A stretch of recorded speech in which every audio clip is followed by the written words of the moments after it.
नमस्ते जी। मैंने अपनी पिछली वीडियो में आग्रह किया था कि कर्णवेध संस्कार के बाद कौन सा संस्कार आता है, उसका नाम आप मुझे कमेंट में लिख करके बताइए। फिर इतने सारे लोगों का कमेंट आया, रिप्लाई आया और आप सभी लोगों का उत्तर बिल्कुल सही है। कर्णवेध संस्कार के बाद जो 10वां संस्कार है संस्कारों की श्रृंखला में, उसका नाम उपनयन संस्कार है। तो चलिए समझते हैं उपनयन संस्कार के बारे में। अगर हम उपनयन शब्द का शब्दार्थ करें तो यह दो शब्दों से मिलकर के बना है, एक उप और एक नयन। उप का अर्थ है समीप, नयन का मतलब ले जाना, हो जाना। विद्या अध्ययन के लिए गुरु के समीप हो जाना, इसे ही उपनयन कहा जाता है। उपनयन संस्कार की पहचान यज्ञोपवीत है, अर्थात उपनयन संस्कार का जो मुख्य कर्म है वो यज्ञोपवीत का धारण करना है। यज्ञोपवीत विद्या ग्रहण करने का चिन्ह है, अर्थात प्राचीन काल के बालक यज्ञोपवीत को कभी भी अपने वस्त्र के अंदर नहीं पहनते थे। वह जो भी वस्त्र पहनते थे, अंगरखा आदि, उसके ऊपर ही यज्ञोपवीत को डालते थे, जिससे चलते फिरते भी लोगों की नजर पड़ जाती थी। उनका यज्ञोपवीत दिखता था तो लोग समझ जाते थे ये बालक विद्या ग्रहण कर रहा है। और जिसके शरीर पे यज्ञोपवीत नहीं दिखता था तो लोगों को ये लगता था कि इस बालक को विद्या ग्रहण करने का अवसर प्राप्त ही नहीं हुआ, ये विद्या ग्रहण नहीं कर रहा है। अर्थात विद्या ग्रहण करने का सूचक यज्ञोपवीत को माना जाता था हमारे प्राचीन काल में, और इसीलिए वेदारंभ संस्कार के तुरंत पहले यज्ञोपवीत को किया जाता था। वैसे तो ये दोनों संस्कार ही साथ में होते हैं, लेकिन समझने के उद्देश्य से इन दोनों को हम अलग अलग वीडियो में समझेंगे। आज के समय में प्रायः यह मत भी सुनने को मिलता है कि स्त्रियों को यज्ञोपवीत धारण करने का अधिकार नहीं है, और यह मत पूर्णतः गलत है।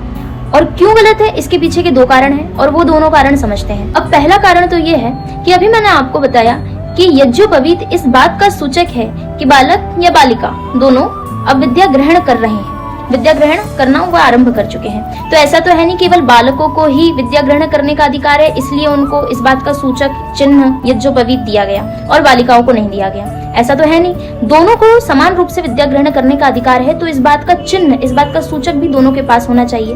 तो इस हिसाब से दोनों अगर विद्या ग्रहण कर रहे हैं तो दोनों के पास यज्ञोपवीत होना चाहिए। और दूसरा कारण यह है कि यज्ञोपवीत में 3 धागे होते हैं, और वो तीनों ही धागे 3 ऋणों के सूचक होते हैं। पहला धागा पितृ ऋण, दूसरा धागा ऋषि ऋण और तीसरा धागा देव ऋण। और इन तीनों ही ऋणों से मनुष्य को जीवन में उऋण होने के लिए कार्य करना पड़ता है। ऋषि ऋण से मनुष्य ब्रह्मचर्य आश्रम में ही कार्य करके उऋण होता है, पितृ ऋण से गृहस्थ आश्रम में, और देव ऋण से वानप्रस्थ आश्रम में। और वानप्रस्थ आश्रम तक में तीनों ऋणों से जब मनुष्य उऋण हो जाता है तो उसके पश्चात सन्यासियों को, जब सन्यास आश्रम में मनुष्य पहुंचता है तो उनको यज्ञोपवीत का विधान नहीं है, इसलिए वे नहीं पहनते हैं। अब इसी बात से समझिएगा, जिन घरों में स्त्रियां यज्ञोपवीत नहीं पहनती हैं उन घरों में पुरुष 6 धागों का यज्ञोपवीत पहनते हैं। 6 धागों का अर्थ वहाँ क्या हो गया कि अपना ऋण हम चुका रहे हैं, अपना बोझ उठा रहे हैं, साथ में जो हमारी अर्धांगिनी है उनका भी बोझ उन्हीं को ही उठाना है। तो फिर से यहाँ पे पार्शियलिटी हो गई।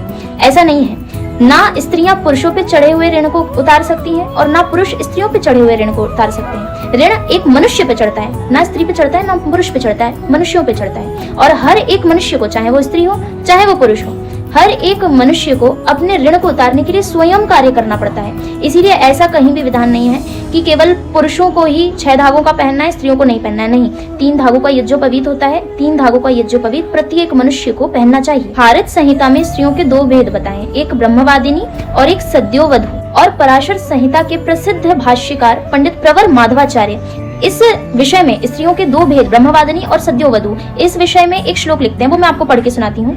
द्विविधा स्त्रियो ब्रह्मवादिन्य सद्योवध्वश्च तत्र ब्रह्मवादिनीनाम उपनयनम अग्निबंधनम वेदाध्ययनम स्वगृहे भिक्षा इति वधूनाम तु उपस्थिते विवाह कथंचित उपनयनम कृत्वा विवाहः कार्यः। अर्थात वे ये कहना चाहते हैं कि 2 प्रकार की स्त्रियां हैं, एक ब्रह्मवादिनी, एक सद्योवधू। ब्रह्मवादिनी वो स्त्रियां होती हैं जिनका उपनयन होता है, जिनका वेदारंभ होता है, जो वेदों का पठन पाठन करती हैं, अग्निहोत्र करती हैं। और एक वो स्त्रियां होती हैं सद्योवधू जिनका जल्द से जल्द विवाह होना होता है। तो उनके लिए भी पंडित प्रवर माधवाचार्य कहते हैं कि जिनका जल्द से जल्द विवाह होना होता है उनका भी उपनयन करवा कर ही विवाह कराना चाहिए। इससे यह बात स्पष्ट है कि पंडित प्रवर माधवाचार्य भी स्त्रियों के उपनयन संस्कार के पृष्ठपोषक थे। सबसे महत्वपूर्ण बात कि हमारा सनातन धर्म विश्व का एकमात्र ऐसा धर्म है जो कभी भी किसी भी धार्मिक क्रियाकलाप आदि में भेदभाव करना नहीं सिखाता। जितना अधिकार एक पुरुष का है उतना ही अधिकार महिला का है किसी भी धार्मिक धार्मिक, वैदिक पद्धति में, क्रियाकलाप आदि में किसी भी व्यक्ति विशेष का ज्यादा अधिकार या कम अधिकार नहीं होता। ऐसा सनातन धर्म कभी नहीं कहता।